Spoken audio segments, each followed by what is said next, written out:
지난 한 주도 건강하게 보내셨습니까? 여러분의 건강을 책임집니다. TV닥터 인사이드의 곽동원입니다. 자, 50대 여성분이 있습니다. 이분이 어느 날부터 자꾸 계단을 오르면 가슴이 답답하고 숨이 찹니다. 그리고 가끔은 다리가 붓기도 합니다. 뭐가 떠오르시나요?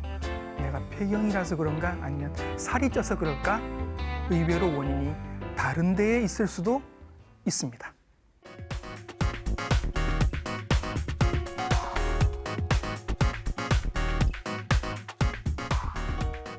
일반적인 고혈압과는 다릅니다. 폐 속에 있는 동맥의 혈압이 높아지고 그것 때문에 심장이 나빠지고 마침내는 생명까지 위독해질 수 있습니다.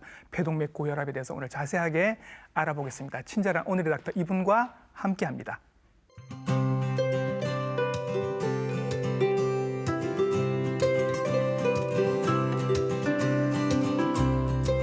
스튜디오에 모셨습니다. 순환기내과 전문의 최정현 선생님이십니다. 선생님 안녕하십니까? 안녕하세요. 부산대학교 순환기내과 최정현입니다. 네, 오늘 선생님 모시고 좀 낯설 수 있는 질환입니다. 폐동맥 고혈압에 대해서 알아보도록 하겠습니다. 낯선 이름입니다, 선생님. 네. 처음 들으시는 분들도 많으실 테고 폐동맥 고혈압은 어떤 걸 의미하나요? 말 그대로 폐로 가는 혈관을 심장에서 폐로 가는 혈관을 우리가 폐동맥이라고 하는데 네, 그 폐동맥이라고 하는 혈관의 압력이 높아진 상태를 이야기를 하고 있습니다. 예. 그러니까 이게 혈류량이 많아서 음. 압력이 올라갈 수도 있고 네, 그런데 그런 뿐만이 아니라 혈관 자체가 두꺼워지거나 네. 딱딱해져서 혈압이 올라갈 수도 있거든요. 예. 그 동맥경화랑 비슷한 건가요? 그거랑 조금 다르죠? 기전은 좀 달라요. 예, 네, 예, 기전은 예. 다르고요. 음, 근데 그렇게 다른 원인이 없이 음. 이렇게 폐 혈관 자체가 딱딱해지고 두꺼워지고 좁아져서 네. 그래서 압력이 올라간 상태를 우리가 폐동맥 고혈압이라고 합니다. 예. 폐동맥 고혈압에 대해서 설명을 해주셨습니다. 근데 이 문제는 이거 처음 들으시는 분이 되게 많으실 거고 의사 선생님들 중에도 잘 모르시는 분들이 네, 있습니다. 맞아요. 그러면 이게 희귀 질환인가요, 선생님? 네. 음. 우리가 이제 폐고혈압은 사실은 희귀 질환은 아니세요. 예. 아까 말씀드린 것처럼 폐에 압력이 올라갈 수 있는 상황은 폐혈관의 문제가 아닐 수도 있거든요. 예. 그래서 폐고혈압은 사실은 뭐 희귀 난치성 질환은 아니세요. 그 중에서 대부분의 경우가 심장 자체에 문제가 있는 경우, 뭐 판막에 문제가 있는 경우 이런 경우 같이 동반되기 때문에 예. 폐고혈압은 희귀 난치성이 아니지만 폐동맥 고혈압, 그러니까 네. 그런 심장 문제도 아니고 폐 문제도 아니고 오롯이 폐 혈관에 딱딱해지고 좁아져서 생기는 폐동맥 고혈압은 굉장히 희귀합니다. 그러니까 전체 폐고혈압에서도 1%밖에 차지하지 않거든요. 예. 그러니까 그 질환군은 우리가 희귀 난치성 질환이라고 얘기합니다. 그러면 그 정도로 희귀하면 우리나라에서 환자분이 지금 몇 분이나 계실까요? 저희 그 최근에 나온 팩트시트에 따르면 우리나라에서 조사를 해보니까 한 6천 명 정도 있는 것 같다. 아, 그래요? 그 정도면 많은 편, 희귀 질환 중에는 많은 편인가요? 극희귀 질환은 아닌 거죠. 그래요? 네, 극희 질환은 아니고 그다음에 근데 좀 재미난 건 우리나라랑 일본이랑 중국이랑 유전자랑 이런 것들이 환경이 비슷하다라고 생각을 하는데 예. 상대적으로 좀 많이 작아요. 그러니까 발굴되지 못한 진단받지 못한 그런 환자들 아직까지 여전히 많은 걸로 생각이 되고 있고요. 예, 어쩌면 더 많을 수도 네, 있다. 맞아요. 네. 그리고 더 문제는 우리가 6천 명 정도라고 생각을 하고 있는데 조사가 됐는데 그중에서 적절하게 치료를 받고 있는 환자분은 1,500명밖에 아닌 거예요. 그래요. 네, 그래서 실제로 지금 폐동맥 고혈압에 맞춰서 정확한 진단과 치료를 약제를 쓰고 있는 환자분들은 예. 사실 굉장히 드물다라고 보시면 될 것 같습니다. 그리고 또 하나가 이게 연관 검색어가 폐동맥 고혈압의 연관 검색어가 치사율이 높다고 나옵니다. 네, 맞아요. 예. 이게 찾아보시면 저희가 보통 뭐 폐동맥 고혈압입니다라고 진단을 내리면 막 울고 가신 분들 되게 많아요. 예. 이미 공부를 하고 오신 거죠. 예. 딱 찾아보면 진단받으면 3년밖에 못 살아. 암보다도 치사율이 높아. 예. 이런 걸 많이 보셨을 텐데 물론 여전히 고위험군 환자의 경우에는 중증도가 높은 경우에는 치사율이 높은 건 사실입니다. 근데 네. 그런 여러 가지 근거가 데이터가 나오기까지 사실 시간이 많이 지났잖아요. 그렇죠. 네. 그 사이에 정말 약이 많이 발전이 됐어요. 예. 그래서 최근에 나온 일본 데이터나 우리나라 데이터를 보면 뭐 적극적으로 초기에 잘 치료를 하면 거의 90% 환자들이 뭐 3년, 5년 잘 살더라라고 네. 이렇게 나오고 있어서 예. 뭐 모든 사람이 다 나 이거 걸리면 다 죽는다 이렇게는 생각을 네. 안 하시는 게 좋지 않을까 생각합니다. 선생님과는 똑같은 주제로 5년 전에 이 자리에서 녹화를 한 적이 있는데 네. 그때랑 지금 많이 또 그 상황이 바뀌어서 네, 좋은 치료제 약들이 많이 나오고 네, 해서 경과가 좋아지고 있다는 말씀을 드리겠습니다. 참고로 그때 5년 전에 했던 그 폐동맥 고혈압 방송이 굉장히 좋으니까 환자분들이나 환우분 가족분들은 그 영상도 꼭 한번 보셨으면 좋겠습니다. 자, 아까 폐동맥에 고혈압이 생긴다라고 말씀하셨는데 폐동맥이 어딘지도 헷갈립니다, 선생님. 아, 그렇죠. 요 기초 학습을 좀 해야 될 것 네. 같아요. 저희가 사실 이제 우리가 혈액순환이라고 하는 게 크게 두 가지입니다. 우리 그냥 일반적으로 생각하는 혈액순환은 왼쪽 심장에서 네. 펌프질을 해서 음. 대동맥을 통해서 네. 온몸이 이렇게 혈액순환이 되는 걸 우리가 흔히 생각하는 혈액순환이고 그게 고혈압이 120에 80 네, 고혈압인 맞아요. 거죠. 네. 그래서 그런 전신 동맥에 압력이 올라가는 경우를 우리가 고혈압이라고 이야기를 합니다. 좌심실 왼쪽에서 펑 해서 온몸을 도는 게 요게 이제 체순환. 네. 그렇고 이제 그 나가는 길을 우리가 대동맥이라고 이야기를 하죠. 그렇죠. 근데 폐동맥은 어디에 있냐면 그렇게 전신 순환을 다 한 애들이 이제 정맥을 통해서 네. 오른쪽 심장으로 들어와요. 예. 탁해진 요 피가 이제 산소가 그렇지. 적은 피가 어. 네, 오른쪽 심장으로 들어오는데 그 들어옵니다. 산소가 적은 피를 우리가 정맥이라고 불러요. 예. 근데 정맥이 오른쪽 심장으로 와서 우심방, 우심실을 거쳐서 다시 이제 폐로 가서 산소를 받기 위해서 폐로 쭉 가야 되는데 그렇죠. 우심실과 폐로 연결해주는 폐에 네. 있는 모세혈관이랑 연결해주는 길을 네. 폐동맥이라고 합니다. 이번에는 좀 탁해진 혈액을 폐로 보내기 위해서 그쵸. 우심실에서 이렇게 퐁 해주는 펌핑한 피를 어. 폐로 쭉 보내주는 네. 길을 예. 폐동맥이다라고 그렇죠. 한다고 생각합니다. 길이 굉장히 짧습니다. 전체적인 순환에 비해서는 그렇죠. 짧고 굉장히 우심실 같은 경우 오른쪽 심장은 왼쪽 심장 같은 경우는 전신 순환이 압력이 높기 때문에 네. 뚱뚱해요. 그렇죠. 예, 뚱뚱하고 비교적 근육이 좀 좋은데 음. 우심실은 오른쪽 심장은 굉장히 압력도 낮고 그다음에 그 폐동맥도 마찬가지 전반적으로 압력이 낮아요. 압력이 낮아야 피를 폐로 쭉 잘 보내줄 수 있게 그렇게 시스템이 되어 있어요. 예. 그래서 이제 전신 순환, 체순환이 있고 방금 얘기 들으신 폐순환이 있는데 오늘은 요 폐순환에 대해서만 얘기를 하도록 하겠습니다. 네. 그러니까 이제 헷갈리시는 거예요. 나 지금 고혈압 약 먹고 있는데 이거 먹으면 폐고혈압 이것도 다 해결되는 거 아니야? 아니죠, 선생님. 아닙니다. 아까 말씀드린 것처럼 목표가 다른 거죠. 고혈압은 전신순환, 네. 체순환에 대한 약이고 예. 그다음 폐동맥 고혈압 약은 폐동맥의 압력이 높아져 있는 상태에서 우리가 쓰는 약이다 생각을 하시면 될 것 같아요. 그렇죠. 그 약이랑은 성격이 다르고 나중에 이제 제가 다루겠습니다만 치료 약체도 전혀 다른 약을 쓰게 됩니다. 그리고 또 이런 질문도 하십니다. 숨 차면 그 나이에 숨 차면 심부전이라고 하던데 그거 아니야? 그거랑도 좀 다릅니다. 네, 맞습니다. 왜냐하면 그 선생님 기억나시죠? 5년 전에 저희가 이야기할 때는 주로 이건 젊은 40대 여자가 숨차서 오면 예. 이렇게 이야기를 했었어요. 근데 예. 최근에 우리나라 데이터도 그렇고 외국 데이터도 보면 예. 최근에는 제일 처음 진단을 됐을 때 환자들이 나이가 한 50세, 55세예요. 올라갔네요. 네. 어. 그래서 이제 50세, 55세 숨차다 다 신부전이 아니라는 거죠. 그 중에서 예. 1% 정도의 환자에서는 특별한 치료를 받아야 되는 폐동맥 고혈압 환자가 있을 수도 있다라고 네. 생각을 하셔야 되는 거죠. 음. 그래서 신부전 치료를 받았는데도 불구하고 뭔가 해결이 잘 안 된다라고 예. 판단이 됐을 때는 사실은 이건 환자분이 고민하실 건 아니고 보신 예. 주치의 선생님이 뭔가 빠진 게 없나, 놓친 진단이 없나를 고민을 해주셔야 되는 거죠. 어쩌면 환자분께서 스스로 나 이거 폐동맥 고혈압 아닐까 이렇게 생각하실 게 아니라 보신 의사 선생님들이 요거 그쵸. 폐동맥 고혈압일 수 있으니 큰 병원 가서 검사 선생님한테 네. 한번 검사 받아보세요. 야, 대신에 그 환자분들이 약을 선생님이 주신 신부전 약을 잘 드셨어야 되는 거죠. 약 잘 먹고 선생님 시킨 대로 생활요법 잘하고 예. 했는데도 불구하고 선생님 뭔가가 불편해요라고 이야기를 해주셔야 선생님들이 뭔가 빠졌나 예. 고민을 하실 것 같습니다. 예.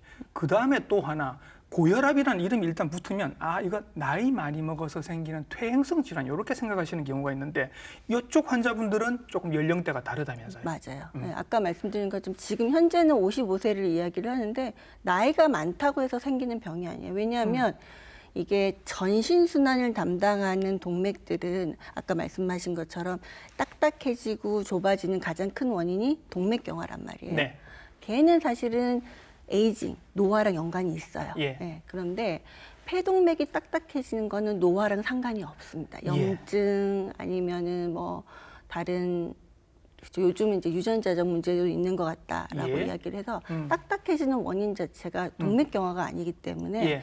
두 개의 질환이 전혀 다르고 나이가 들었다고 생기는 병은 아니다라고 말씀드립니다. 그러면 일반 고혈압보다 조금 더 젊은 나이에 생길 수 있다. 그쵸. 그리고 여성에게 많더라. 네. 그러다 보니까 옛날에는 40대 여성들에게 많이 생겨서 이게 별명이 있었습니다. 세상에서 가장 슬픈 병. 그러니까 이게 40대 여성이면 사회적으로 지금 어떤 포지션에 있을까 한번 생각을 해보면 결혼을 하셨다면 아이가 있을 가능성이 많고 그 아이가 어릴 가능성이 많다는 거죠. 그럼 이분들이 진단을 받을 때 대부분 그런 인터뷰를 하시더라고요. 아이 얼굴부터 떠오르더라. 그다음에 어떤 분은 아이 결혼할 때까지만 버틸 수 있게 해주세요. 이렇게 말씀하시는 맞습니다. 분들도 제가 봤습니다. 그래서 굉장히 슬픈 병으로 이렇게 불려졌던 그런 병입니다. 그리고요, 미리 알았으면 이거 좀 빨리빨리 치료도 받고 했으면 좋았을 텐데 이게 초기 증상이 애매해서 잘 모르신다고 하더라고요. 맞습니다. 병원에 올 때까지도 오래 걸리고. 맞습니다. 사실은 이제 빨리 발견해서 빨리 치료를 하면 딱딱해진 것도 정상으로 돌릴 수가 있을 것 같다라는 게 저희가 요즘 생각하는 부분인데 네, 초기 증상은 굉장히 애매합니다. 네, 그냥 뭐 숨이 좀 찰 수도 있고 좀 어지러울 수도 있고 다리가 붓다 말다가 할 수도 있고 뭐 이렇게 그냥 굉장히 생리만 해도 생길 수 있는 증상들이라서. 네, 그래서 사실 초기 증상만으로 의심하기는 굉장히 어렵습니다. 그러네요. 네. 그러다가 이제 굉장히 늦게 진단을 받으시게 되고 병원을 여러 군데를 거쳐서 뭐 한 1, 2년 지나서 진단을 받으신다고. 예, 그건 1, 2년 말고 거의 한 3년, 5년 걸려서 오시는 분도 그래요? 계시고요. 그건 비단 우리나라뿐만 아니라 미국도 똑같습니다. 이게 여러 센터를 돌다가 예. 환자가 진단받는데 거의 2년 이상 걸린다고 아직도 이야기를 하고 있어서 좀 더 어려운 것 같습니다. 근데 이제 그런 부분은 있는 것 같아요. 내가 이제 나중에 저희가 또 같이 이야기를 하겠지만 잘 생길 수 있는 그런 동반된 질환군이 있어요. 예. 예를 들면 선천성 심장 기형이 있었다든지 아니면은 결체주적 질환, 뭐 특히 네. 경화증이나 예. 루푸스 이런 병이 있으셨던 분은 사실은 주치의 선생님이 주기적으로 심장 초음파 검사랑 폐기능 검사를 하세요. 왜냐하면 잘 생기는 그룹이니까 특별하게 저렇게 약간만 이상하게 이야기를 하셔도 의심을 하고 빨리 검사를 하세요. 그럼 그런 분들은 사실은 비교적 초기에 발견을 하실 수가 있는 예. 거죠. 그런 것들 얘기 나온 김에 좀 정리를 해보죠. 그러면 어떤 분들에게 폐동맥 고혈압이 더 잘 생기나요? 1번은 저희가 폐동맥 고혈압이 지금 특발성 폐동맥 고혈압이 한 반 정도 보통 이유를 모르는. 네, 이유를 모르는 그게 한 반 정도라고 우리가 생각을 하고 있어요. 우리나라 레지스트도 그렇고 외국도 그렇고. 근데 특발성 중에도 보면 가족력이 있는 경우가 있어서 그때는 우리가 가족성 폐고혈압이라고 이야기를 하고 네. 혹은 최근에 나와 있는 여러 가지 뭐 유전자가 확실하게 이거는 폐동맥 고혈압이랑 관련이 있다라고 알려져 있는 유전자가 한 7개쯤 있거든요. 네. 그래서 확실하게 그게 나오면 이 사람은 유전성이니까 다른 가족들 검사 다 해봐라. 네. 라고 저희가 이야기를 하고 있고요. 이제 그런 부분 말고는 이제 가장 많이 알려진 게 결체 조직 질환이 있으신 분들, 특히 전신성 경화증이 있으신 분들, 네. 아니면 루푸스, 간혹 가다가는 루마티스 관절염 환자분들도 생기기도 해요. 다 여성분들한테 많은 맞아요. 질환들이네요. 그래서 여성이 많은 것 같다라고 예, 생각을 예. 하고 있고요. 두 번째 저희가 이제 이렇게 조기에 스크리닝을 하는 그룹이 선천성 심장기형이 있으신 분들이에요. 특히 이제 구멍이 있어서 네. 왼쪽 심장에서 오른쪽 심장으로 피가 많이 가면 결국은 폐동맥으로 혈류가 많이 가겠죠. 네. 그럼 제가 아까 압력이 많아진다고 그렇죠, 그랬잖아요. 그렇죠. 근데 압력이 그게 오랜 시간 동안 많다 보니까 결국은 혈관이 딱딱해지는 거예요. 두꺼워지고. 예. 네, 그런 상태가 선천성 심장기형이 있으셨던 분들이 폐동맥 고혈압이 생기는 기전 중에 하나인데 예. 물론 있다고 해서 모든 사람이 생기지는 않아요. 네. 모든 사람이 생기지는 않지만 어떤 분은 제때 수술을 못 하셔서 그걸 못 막아서 생기시는 분도 있고요. 예. 어떤 분은 막았는데 다시 숨차서 보니까 폐동맥 고혈압이 생겨 있는 거죠. 네, 그래서 요즘은 이제 선천성 심장기형이 있었는데 안 막으셨으면 당연히 주기적으로 검사를 하셔야 되고요. 나갔다고 하더라도 수술이나 시술을 하셨다고 하더라도 방금 같은 저런 애매모호한 증상이라도 생기시면 그때는 초음파 다시 보고 예. 내가 혹시 폐동맥 고혈압에서 생긴 건 아닌가 의심을 하셔야 됩니다. 근데 그 와중에도 이제 찾아내신 분들은 이 검사를 통해서 이제 찾아내신 겁니다. 네. 폐동맥 고혈압은 어떤 검사를 해야 확인할 수 있나요? 폐동맥 고혈압 아까 말씀드린 것처럼 처음에 우리 살짝 이야기한 것처럼 폐고혈압 안에 폐동맥 고혈압이 있어요. 예. 그렇죠? 그러면 이 환자가 폐고혈압 안에 있는 폐동맥 고혈압이다를 하려면 이 병도 아니어야 되고 저 병도 아니어야 되고 막 이런 거예요. 예. 그래서 우리가 사실 엑스레이나 심전도는 모든 심장 환자분들이 그냥 병원에 오시면 다 하는 거고 예. 그거는 그다음에 나머지 검사들은 사실은 뭐 CT, 핵의학 검사 뭐 이런 애들, 그다음에 심장 초음파 검사, 폐기능 검사 이런 애들은 대부분이 다른 질환을 배제하기 위해서 이 사람은 폐가 안 좋아서 압력이 올라갔어. 이 사람은 판막병 때문에 압력이 올라갔어. 이런 걸 배제하려고 저희가 검사를 하는 거고요. 예. 심장 초음파는 조금 다른 게 사실은 심장 초음파로 우리가 어느 정도 힌트를 얻거든요. 예. 심장 초음파에서 최소한 압력이 높아져 보여야 예. 이 사람은 정말 폐 압력이 높겠구나라고 생각을 할 수가 심장 있고요. 초음파는 조금 쉽게 그래도 우리가 간편하게 검사할 수 그렇죠? 있잖아요. 네, 그래서 이제 우리가 의심이 되면 확실히 이 사람이 폐 압력이 높은가를 예. 의심을 할 수 있는 첫 번째 클루가 결국은 심장 초음파고 예. 심장 초음파에서도 이 사람은 폐 압력이 높은 것 같아. 네. 우리가 보통은 이제 뭐 우심실에 수축기 혈압 뭐 이렇게 네. 표현을 하는데 그렇게 걔가 좀 많이 높은 것 같아. 그러면은 우리가 확진을 하기 위해서는 우심도자술이라는 걸 합니다. 우심도자술. 네. 이거는 이렇게 혈관 안으로 뭐가 쑥 들어가서 이렇게 해야 되는 조금 복잡한 검사. 그렇죠. 우심 오른쪽 심장에 예. 도자 먼 긴 관을 넣어서 예. 압력을 재는 검사다라고 예. 생각을 하시면 돼요. 우리 그 심근경색 같은 거 생기면 이렇게 혈관 뚫어주는 그런 길로 이렇게 들어가서 비슷하게 하는 길은 건가요? 좀 다르죠. 혈관 예. 뚫는 거는 동맥으로 들어가고요. 예. 얘는 정맥으로 들어가요. 어. 아까 제가 정맥이 예. 오른쪽 심장으로 간다고 했잖아요. 그러니까 정맥을 통해서 들어와서 오른쪽 심장에 관을 넣어서 압력을 재는 검사다 생각하시면 돼요. 조금 거추장스러울 검사일 거긴 맞아요. 한데 이것도 이제 각오를 하셔야 요 검사를 맞춰야 이제 폐동맥 고혈압이다를 확인할 수 있는 정확하게 거네요. 진단을 해야 왜냐하면 말씀하셨던 것처럼 약이 다르잖아요. 완전히 예. 다른 약이고 그 약이 사실은 쓰지 않아도 되는 환자분이 쓸 이유는 없어요. 그렇죠. 고가이기도 하고 환자한테 도움이 안 되니까. 네. 하지만 또 반대로 꼭 써야 되는 환자가 못 쓸 수도 있는 거예요. 이걸 예. 안 하게 되면 이제 정확하게 진단을 안 받기 때문에 그래서 의심이 되고 꼭 이 타겟 세라피를 하기 위해서 표적 치료를 하기 위해서는 반드시 우심도자술이 필요하다라고 말씀드렸습니다. 이렇게 이제 검사를 해서 확인이 되고 나면 뭐또 여러 가지 추가로 검사를 하시는 것 중에 이렇게 6분 동안 걸으라고 하는 것도 있고 네. 이런 거 계속 하시면서 이걸 하는 이유가 이제 저위험도와 고위험도를 구별하는 게 되게 중요하다라고 하는데 이게 왜 중요한 거예요? 예전에는 저희가 치료의 목표가 그다음에 특히나 이제 복합제를 쓰는 기준이 약을 쓰다가 환자가 안 좋아지면 그다음 약이 들어갔어요. 네. 그러니까 사실 어떻게 보면 치료의 목표가 현재 상태를 유지하는 게 목표였던 거죠. 예. 그러다 보니까 우리가 알고 있는 그런 뭐 사망률, 치사율, 5년 생존율이 뭐 60%다. 네. 뭐 이렇게 3년 생존율, 뭐 1년 생존율도 그렇다가 나오는 이유가 그런 이유였던 거죠. 예. 그래서 요즘은 뭐 전 세계의 가이드라인이 진료 지침이 예. 초기부터 무조건 하고 복합제를 써서 여러 가지 약을 같이 써서. 네, 예. 다른 기전으로 일을 하는 여러 가지 약제를 초기부터 잘 써서 예. 빨리 압력을 떨어뜨리고 예. 혈관이 딱딱해진 걸 좋게 해줘야 예. 이게 환자분을 오래 살게 한다. 그다음에 증상이 없게 한다. 이렇게 이제 바뀌고 있어요. 근데 예.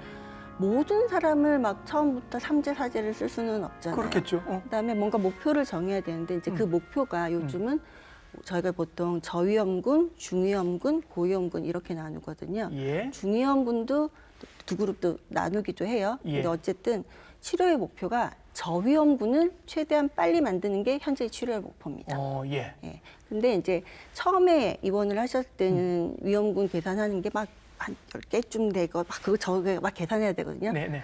근데 이제 그걸 외래 올 때마다 다 할 수는 없잖아요. 그리고 환자분도 그 검사를 많은 검사를 할 수도 없고 그러다 보니까 외래 3개월마다 왔을 때 이 환자가 저위험군인지 확인하기 위해서 우리가 BMP라는 피검사 예. 그다음에 6분 보행 검사, 얼마만큼 많이 걸었는지, 걸었을 때 산소 포화도가 떨어지진 않는지 이런 보는 검사를 통해서 그러니까 대충이라도 환자가 어느 위험군에 있는지를 파악을 하는 거죠. 대충 선생님 지금 감 잡았습니다. 만약에 오셨는데 이미 고위험군이라고 하면 빨리 저위험군으로 떨어뜨리는 게 목표가 맞아요. 될 것이고, 다행히 지금 저위험군이라고 하면 이 저위험군을 계속 유지하는 게 목표가 맞아요. 되겠군요. 그러면 누가 고위험군이고 누가 저위험군이에요? 보통 제가 아까 말씀드린 것처럼 이런 쭉 리스트가 있어요. 뭐 이 검사에서 오른쪽 심장 기능이 나빠져 있는 경우, 뭐 그다음에 환자가 증상이 심한 경우 이런 식으로 나와 있는데 그거 계산을 했을 때 딱 보시면 되는데, 사실은 아까 말씀드린 것처럼 이 병의 특징이 혈관이 딱딱해서 산소가 잘 익스체인지가 안 되는 게 1번 문제겠죠. 네. 두 번은 결국은 이 환자분들이 나빠지는 게 오른쪽 심장이 이 딱딱해진 혈관을 뚫고 나가서 산소 교환도 해야 되고 혈액순환을 시키게 하기 위해서 일을 계속 많이 해요. 네. 그러다 보면 우심부전, 결국 오른쪽 심장이 일을 못하는 게 지치겠죠. 지치니까 커지고 일도 점점 안 해지는 게 이게 네. 문제거든요. 그래서 뭐 MRI든 심장 초음파든 이런 걸 여러 가지를 봤을 때 네. 오른쪽 심장이 나빠져 있다. 이러면 이거는 거의 고위험군이라고 고위험군인 생각을 거예요. 하면 될 것 같고요. 그다음에 여러 가지 증상 중에 가슴이 아프다, 숨이 차다 뭐 이런 것도 있지만 객혈을 했다든지 아이고. 아니면은 그 압력이 너무 높으면 객혈하거든요. 예, 예. 그다음에 너무 압력이 높고 혈액순환이 안 돼서 어지러워서 쓰러지기도 해요. 그러면 이건 무조건 고위험군이에요. 고위험군이에요. 그래서 그런 식으로 저희가 여러 가지 카테고리를 가지고 고위험군을 설정을 하는데 예. 대부분 그런 부분이다라고 생각을 하시면 될 것 같아요. 그 고위험군을 빨리 저위험군으로 떨어뜨리기 위해서 이제 여러 가지 약을 초반부터 맞아요. 병 앞에서 쓰신다고 했습니다. 네. 요게 이제 지난 5년 동안 여러 가지 약들이 많이 나온 것 같더라고요. 네네. 요거 좀 소개를 해 주시겠습니까? 사실 이제 5년 전이랑 똑같이 전통적으로 약을 쓰는 게 세 개의 길이 있었어요. 예. 세 개의 길이 있어서 하나는 뭐 많이 아시는 옛날부터 있었던 뭐 보센탄, 암불센탄, 뭐 마시테탄 이렇게 하는 그 내피 세포를 좀 좋게 해주고 혈관을 확장시켜주는 우리가 ERA라고 표현을 하는 엔도셀린 수용체 안타고니스트라고 하는 그 전통적으로 많이 쓰는 약제가 있어요. 예. 그거는 대부분이 환자분들이 다 쓰고 계실 거고요. 그래서 그 약에 더하기 그다음에 이제 PD5라고 해서 우리나라에서는 사실은 88.99 정도 더 많이 쓰시죠. 근데 그 약제가 예. 저희 폐동맥 고혈압 환자의 약제로도 쓰여요. 근데 그동안에는 우리나라에서는 사실은 더 좋은 약제가 타다나필이라는 약제였는데 구구정이요. 예. 근데 그게 우리나라에서는 그게 폐동맥 고혈압 약제로 허가가 안 된 상태였는데 예. 얼마 전에 이제 그 약제와 이 약제가 이렇게 복합제로 된 것도 이제 약이 나왔고요. 예. 그래서 결국은 이제 이 두 개의 계열의 약제를 같이 써라.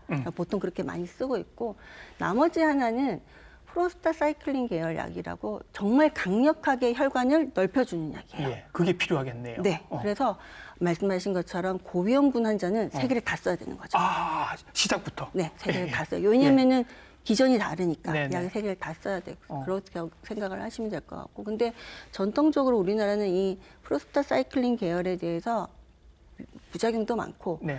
대부분이 뭐 흡입기 아니면 주사제라서 사실은 쓰는 거를 5년 전만 해도 많이 안 쓰셨어요. 근데 예. 최근에 이제 모든 선생님들도 같이 다 공부하고 뭐 케이스 쉐어링하고 이러면서 이 약을 빨리 써야겠다라는 생각이 많아져서 예. 5년 사이에 사실 우리나라는 많이 달라졌습니다. 주사제 쓰는 환자가 굉장히 많아졌고 그거 덕분에 저희들이 지금 이제 조사는 하고 있는데 아마도 이런 생존율이 좀 좋아지지 않았을까라고 생각이 돼요. 사실 일본 같은 경우는 우리나라 아까도 말씀드린 것처럼 5년 생존율이 90%거든요. 예. 이유가 걔네는 처음부터 이 주사제를 쓰는 거예요. 예. 그래서 아주 강력하게 혈압을 낮추는 게 목표, 아예 그 치료 기준이 우리랑 다른 거예요. 예. 그러니까 그런 부분을 우리가 이제는 어느 정도는 배워야 될 필요가 있지 않나 아니, 생각합니다. 선생님, 우리가 요즘 일본한테 지는 게 별로 없거든요. 그러니까요. 근데 왜 이거는 우리가 일본보다 지금 뒤처지는 거예요? 그러니까 말씀드린 것처럼 여러 가지 이런 의료를 쓸 수 있는 서포트 시스템이 조금 다른 것 같아요. 예. 이제 우리나라는 삼재에 특히나 주사제를 쓰려면 기다렸어야 되고 지금까지는. 보험 네. 건강보험이 그렇다는 얘기인 네. 거죠. 근데 일본 같은 경우는 처음 진단만 제대로 받으면 그다음에 서포트가 바로 굉장히 쓸 수 있게 잘 된다. 되더라고요. 이런 그래서 거는 이제 우리가 법적으로 좀 개정이 돼야 될 문제인 것 맞습니다. 같습니다. 그 아까 말씀하실 때 그 약들 중에는 이렇게 천식 약처럼 이렇게 흡입하는 약도 네네네. 있고 어떤 것은 보니까 이렇게 당뇨 환자들 네. 인슐린 펌프처럼 이렇게 하시는 것도 있어요. 네네. 약을 이렇게 투여하는 겁니까? 네. 음. 사실은 경구약보다는 흡입기 음. 아니면 피하 주사제 아니면 정주 이게 이렇게 갈수록 약 효과가 훨씬 좋습니다. 예. 선생님 잘 아신 것처럼 먹는 약의 일부분만 결국은 활동을 하게 되거든요. 예. 근데 흡입을 하게 되면 좀 더 폐혈관이 빨리 네. 흡수가 되고 예. 효과를 보는 거고 어. 피하 주사는 그것보다 좀 더 포텐트하고 정주를 했을 때 예. 정맥 주사를 했을 때가 제일 효과가 좋은 좋고. 거죠. 네. 그렇게 생각을 하시면 될 것 같아요. 근데 이 약들 선생님 평생 쓰셔야 되는 거죠? 맞아요. 이게 완치되는 병이 아닌 거죠? 공식적으로는 공식적으로는 그러하다. 공식적으로는 어. 그러한데 음. 뭐 아까 이제 제가 새로운 약 하나를 또 소개를 안 드렸는데 최근에는 이제 이 전통적인 세 개의 기전 말고 예. 다른 기전에 대한 약들도 개발이 됐고 음. 지금까지는 어쨌든 혈관을 넓히려는 약들이었거든요. 음. 새로운 약은 아까 두꺼워졌다 그랬잖아요. 네. 두꺼워진 것 자체를 좋게 해준 약이 얇게 나왔어요. 만드는. 그런 약이 나왔어요. 음. 그래서 사실은 그 약은 우리나라는 아직 뭐 연구 목적이나 아니면은 뭐 다른 뭐 이렇게 무상 공급을 본사에 신청을 해서 뭐 받는 환자들 말고는 아직까지는 예. 많이 쓰시는지 못하고는 있지만 그 약이 확실히 혈관 자체를 좋게 해주기 때문에 완치도 가능하지 않을까라고 저희가 기대는 하고는 있습니다. 오래 쓰셔야 되는 약들이라 약이 네, 부작용이 좀 없었으면 하는 생각이 드는데 이 약 드시면서 혹은 뭐 주사로 뭐 이렇게 흡입하고 이렇게 하시면서 좀 불편하시거나 부작용 경험하시는 분들은 없어요? 많죠. 많아요? 견디실만 했으면 일단 좋겠는데. 첫 번째는 네. 흡입기는 기본적으로 하루에 6번을 쓰셔야 돼요. 횟수가 많아서 네, 횟수가 많으니까 직장 다니시는 분들이 중간중간에 일하다가 중간중간에 이렇게 하기가 너무 힘드신 거예요. 예. 왜냐면 이제 반감기가라는 게 있기 때문에 약의 효과가 떨어지는 시기가 있기 때문에 예. 사실은 예. 6번을 맞으셔야 되는데 그걸 못 하셔서 예. 좀 문제가 있는 경우들이 있는 것 같고요. 그다음에 이 아까 말씀드린 가장 강력한 플로사이클린 계열 애들은 혈관을 강력하게 넓혀요. 예. 근데 이게 폐혈관만 넓히는 게 아닌 거죠. 아, 이거 혈압이 뚝 떨어지겠네요. 혈압도 떨어질 수 있고 머리도 아플 수 있고 근육통도 생기고 속도 안 좋고 턱도 아프고 이걸 견뎌내야. 환자분마다 이게 좀 다르기는 해요. 환자분마다 예. 이제 굉장히 예민하신 분도 있고요. 예. 어떤 분은 용량이 굉장히 많은데도 불구하고 괜찮으신 분도 있기는 해요. 근데 써야 되는 거죠. 예, 치사율이 높아서 되게 걱정을 하고 있었는데 그나마 이제 이런 어려움을 다 이렇게 헤쳐나가고 약을 계속 오래 쓰신 분들 중에 이제 상태가 좋아지신 분들이 계시단 말이죠. 선생님이 지금 보고 계신 환자분들 중에도 네네네. 어떤 분들 계시죠? 지금까지는 약도 없고 뭐 약을 먹어도 환자들이 죽고 뭐 1년 이상 살 확률이 떨어진다 이랬던 병인데 예. 그것보다 조금씩은 좋아지고 있다라는 부분에서 말씀드릴 수 있는 건 딱 기억나는 분이 두 분인데 한 분은 네. 제가 고3 때 처음 만났어요. 아기를 여자 여성분이시고 예. 진짜 젊은 나이에. 네. 예. 그래서 원래 이 친구가 그 복합 결체 질환을 앓고 있었어요. 그래서 예. 그 치료를 받고 있던 환자였고 예. 근데 뭔가 계속 숨이 찬데 조절이 안 되고 해서 이제 저희 병원으로 전원을 오셨고 근데 이 친구는 그래서 오자마자 제가 말씀드린 것처럼 그 주사제로 네. 쓰고 네. 그다음에 뭐 삼재요법을 그냥 처음부터 했어요. 너무 젊었기 때문에 예. 빨리 해야 되겠다. 그래서 하고 정말로 드라마틱하게 굉장히 좋아졌어요. 예. 좋아졌는데 사실은 이 친구는 저희가 약을 삼재를 뜬 것도 있지만 그 동시에 류마티스 선생님이 또 그쪽 치료를 굉장히 잘해 주시기 위해서 네. 가장 최신의 그 면역 치료를 엄청 하신 거예요. 예. 그렇게 해서 결국 그 병도 많이 좋아지고 그러면서 저희 병이 같이 좋아졌어요. 예. 원래 이제 그런 결체 조직 질환 환자분들은 결체 조직 질환 때문에 전신 염증이 생긴 것 때문에 폐고혈압이 생긴 거거든요. 그러니까 결국은 얘도 좋아지니까 저희도 약도 세게 쓰니까 두 예. 개가 같이 좋아진 거죠. 그래서 그 친구는 촌바 보시는 것처럼 처음에 오른쪽 심장이 이렇게 굽고 안 뛰던 애가 예. 거의 지금은 완전 거의 우와. 정상에 보이는 네네. 거죠. 네. 그리고 너무너무 다행인 건 그런 부분이죠. 원래는 이 친구가 주사제를 평생 인슐린 펌프 같은 걸로 예. 주사제를 계속 맞고 있어서 너무 네. 그게 사실은 너무 애가 착해서 아무 말을 안 하고 참고 있었는데 사실은 막 여기에 주사 부위에 염증도 생기고 예. 막 너무 아프거든요. 근데 그걸 꼭 아무 말을 안 하고 꼭 참고 있었는데 예. 결국은 너무 많이 좋아져서 이걸 먹는 약으로 바꿔줬어요. 먹는 약도 나왔거든요. 예. 그랬더니 그제서야 이야기를 하는 거예요. 정말 이제 살 것 같다고. 아, 그래서 이 친구가 이제 완치가 됐다고 해서 약을 끊는 건 아니에요. 예. 약을 끊는 건 아니지만 그래도 먹는 약으로 조절이 되고 다행히 가끔 예전에도 제가 이런 식으로 바꿔봤는데 1년, 2년 있다가 재발하시는 분들이 있어요. 그럼 다시 주사제를 바꿔야 되는데 예. 다행히 이 친구는 학교 졸업하고 예. 체육관인데요. 네.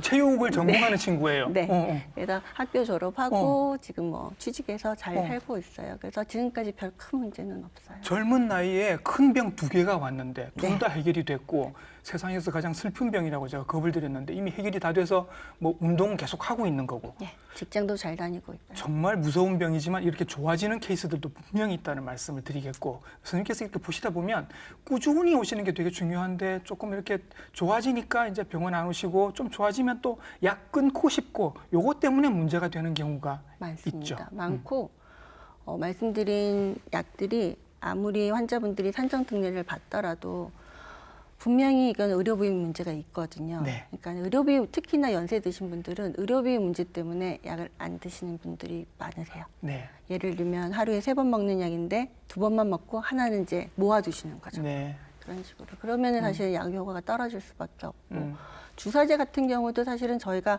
얼마로 맞으세요라고 하지만 그 모르는 거죠. 본인이 그냥 줄이면 어쩔 수 없는 거거든요. 그러네요. 그래서 그런 부분들이 사실은 꾸준하게 다니시고 그다음에 말씀드린 것처럼 폐혈관이 너무 딱딱해지면 사실은 어떤 약을 써도 소용이 없어요. 그러니까 그 전에 적극적인 치료를 받으셔야 되고 예. 가장 새로 나오는 약들이 본인한테 맞다면 빨리 시작할 수 있게 예. 그런 환경이 돼야 되지 않나 생각합니다. 주기적으로 선생님 만나는 것도 잊지 말고 꼭꼭 오시고 네. 아무리 증상이 좋더라도 증상이 그리고 본인이 너무 적응을 해서 좋은 경우가 많아요. 본인이 적응해서 좋은 경우가 많은데 예. 저희가 6분 보행 검사랑 BNP 검사를 해보면 안 좋은 경우들이 많거든요. 그래요. 알겠습니다. 선생님 덕분에 이래 알고 나니까 폐동맥 고혈압이 뭔지 알고 나니까 이제 좀 덜 불안하기도 하고 덜 무서운 것 같습니다. 오늘 나오셔서 폐동맥 고혈압에 대해서 자세하고 친절하게 설명해 주셨습니다. 순환기내과 전문의 최정현 선생님이셨습니다. 선생님 수고 많으셨습니다. 감사합니다. 네. 자, 희귀 질환 앓고 계신 분들 굉장히 많으실 텐데 병 그 자체보다 외로움이 더 힘드실 수도 있습니다. 이런 분들은 환우회 모임에 온라인이든 오프라인이든 좀 참가를 하시면 어떨까라는 생각을 해봅니다. 저희들도 늘 같이 응원하고 있겠습니다. TV닥터 인사이트 다음 주에도 좋은 정보로 인사드릴게요. 감사합니다.